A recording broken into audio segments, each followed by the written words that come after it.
ફાગન વદી પાપમોચની એકાદશીની વ્રતકથા તથા મહાત્મ્ય. એકવાર ધર્મરાજ યુધિષ્ઠિરે ભગવાન શ્રી કૃષ્ણને પૂછ્યું, વાસુદેવ, ફાગન વદી એકાદશીનું શું નામ છે? તેનું શું વિધાન છે?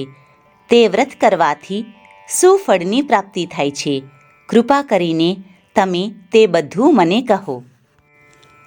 ત્યારે ભગવાન શ્રી કૃષ્ણ બોલ્યા, રાજન, ફાગન વદી એકાદશીનું નામ પાપમોચની એકાદશી છે.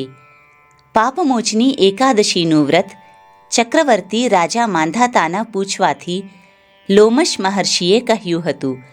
તે હું તમને કહું છું, સાંભળો. રાજા માંધાતાએ લોમશ મહર્ષિને કહ્યું, હે ભગવાન, ફાગન વદી એકાદશીનું શું નામ છે? તેની શું વિધિ છે તથા તે વ્રત કરવાથી શું ફળ પ્રાપ્ત થાય છે? તે બધું લોક કલ્યાણ માટે સાંભળવા ઈચ્છું છું. કૃપા કરીને મને કહો. ત્યારે ઋષિ બોલ્યા, ફાગન માસના કૃષ્ણ પક્ષની એકાદશી પાપમોચની નામની છે. તે પિશાચપણાનો નાશ કરનારી છે. હે રાજન, મનોકામના પરિપૂર્ણ કરનારી, સિદ્ધિ આપનારી, કલ્યાણ કરનારી, પાપનો નાશ કરનારી અને ધર્મ આપનારી છે. એ એકાદશીની વિચિત્ર કથા કહું છું, તે સાંભળો.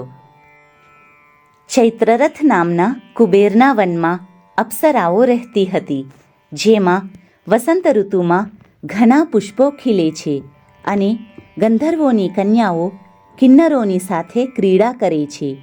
ત્યાં ઇન્દ્રાદિ દેવો પણ ક્રીડા કરે છે, કારણ કે ચૈત્રરથથી ઉત્તમ બીજું કોઈ વન ન હતું. તે વનમાં ઘણા મુનિઓ તપ કરે છે. તે વનમાં મેધાવી નામના એક મુનિશ્રેષ્ઠ તપ કરતા હતા. તેમને મોહ પમાડવા માટે મંજુઘોષા નામની એક સુંદર અપ્સરાએ આરંભ કર્યો. તેનો અભિપ્રાય જાણવા માટે પણ ભયથી મુનિના આશ્રમથી એક કોસ દૂર ઊભી રહીને વીણા વગાડતી વગાડતી મધુર સ્વરે ગાવા લાગી.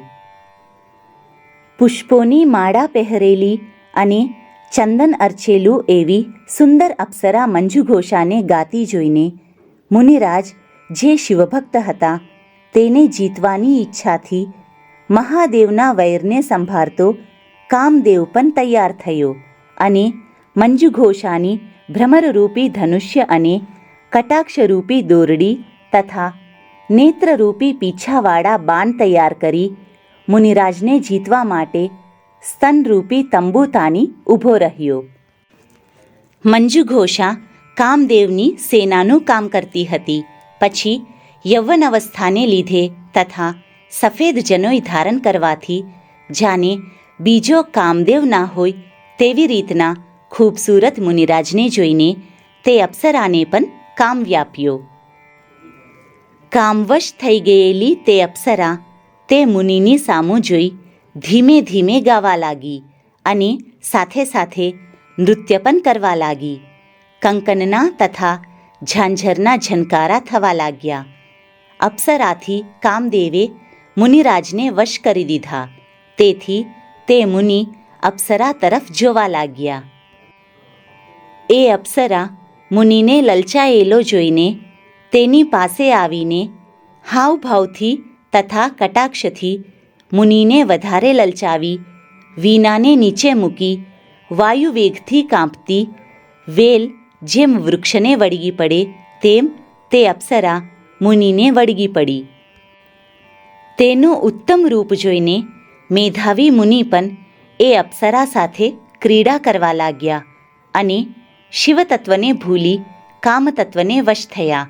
તેથી અતિ કામવશ થયેલા તે મુનિને ક્રીડા કરવામાં રાત કે દિવસનું પણ ભાન ના રહ્યું.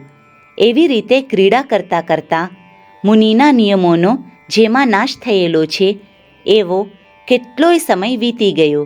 ત્યારે મંજુઘોષાએ ક્રીડા કરતાં કરતાં મુનિ પાસે સ્વર્ગમાં જવાની રજા માંગી. હે મુનિ, હવે મને સ્વર્ગમાં પાછી જવા માટે રજા આપો. આ સાંભળીને મેધાવી બોલ્યા, હે સુંદર મુખવાળી, તું હજી આજે જ સૂર્યાસ્ત પછી આવી છે, માટે સવાર થાય ત્યાં સુધી મારી પાસે રહે. મુનિનું આવું કહેવું સાંભળીને મુનિના શાપથી ડરીને તે રોકાઈ ગઈ અને તે મુનિની સાથે ક્રીડા કરતી ત્યાં જ રહી. આમ 57 વર્ષ 9 માસ અને 3 દિવસ નીકળી ગયા, પણ મુનિ મહારાજને તો જાણે અડધી રાત જ ગઈ હોય તેમ જણાયું. આટલા વર્ષો પસાર થઈ ગયા બાદ તે અપ્સરાએ ફરીથી રજા માંગી. હે બ્રહ્મન, મારે ઘેર પાછું ફરવું છે, માટે મને રજા આપો. આ સાંભળીને મેધાવી ઋષિ ફરીથી બોલ્યા, મંજુઘોષા, હમણાં પ્રાતઃકાળ થશે, માટે મારું કહેવું સાંભળ કે જ્યાં સુધી હું સંધ્યા કરી લઉં ત્યાં સુધી તું મારી પાસે સ્થિર થઈને રહે. ઋષિનું આવું કહેવું સાંભળીને અપ્સરા ભયથી થોડુંક હસીને કહેવા લાગી, હે મહારાજ, આપની કેટલી સંધ્યાઓ નીકળી ગઈ, માટે મારી ઉપર કૃપા કરીને વિચાર કરો કે ક્રીડા કરતાં કરતાં કેટલા વર્ષો વીતી ગયા છે.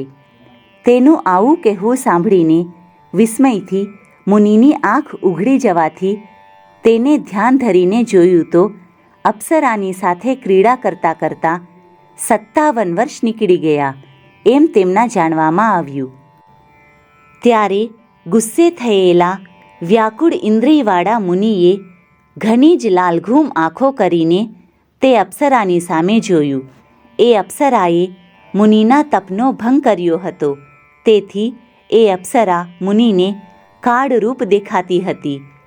મુનિ તેના તરફ જોઈને, ઘણી મહેનતથી જે મેં તપ મેળવ્યું હતું તે આ અપ્સરાએ નષ્ટ કર્યું છે, એમ મનમાં વિચારીને કહ્યું કે હે દુરાચારિણી, હે પાપ કર્મમાં પ્રીતિવાળી, તને ધિક્કાર છે, તું પિશાચની થઈ જા, એવો શાપ આપ્યો. મુનિના શાપને સાંભળીને હતાશ થઈ ગયેલી અપ્સરા નમ્રતાથી મુનિને વિનંતી કરવા લાગી, હે મહારાજ, કૃપા કરીને આ શાપની શાંતિ કરો. સત્પુરુષોની સાથે 7 પગલાં ચાલીએ તેટલો વખત રહેવાથી મૈત્રી થાય છે, ત્યારે હું તો આપની સાથે ઘણા વર્ષો રહી છું, માટે હે નાથ, કૃપા કરો. આ સાંભળીને મુનિ બોલ્યા, હે પાપિની, હું શું કરું? તે મારું તપ નષ્ટ કર્યું છે. હે ભદ્રે, હવે શાપની શાંતિ થાય એવો ઉપાય કહું છું, તે સાંભળ. ફાગણ વદી એકાદશી સદડા પાપોનો નાશ કરનારી પાપમોચની નામની છે. તેનું વ્રત કરવાથી તારા શાપની શાંતિ થશે અને પિશાચપણું છૂટી જશે. આટલું કહીને મુનિ પોતાના પિતાના આશ્રમમાં જતા રહ્યા. તેને જોઈ તેના પિતા ચ્યવન ઋષિ બોલ્યા કે, હે પુત્ર, તે આ શું કર્યું કે જેથી તારું તપ નષ્ટ થયું? ત્યારે મેધાવી બોલ્યા, હે તાત, મેં અપ્સરાની સાથે ક્રીડા કરીને મોટું પાપ કર્યું છે.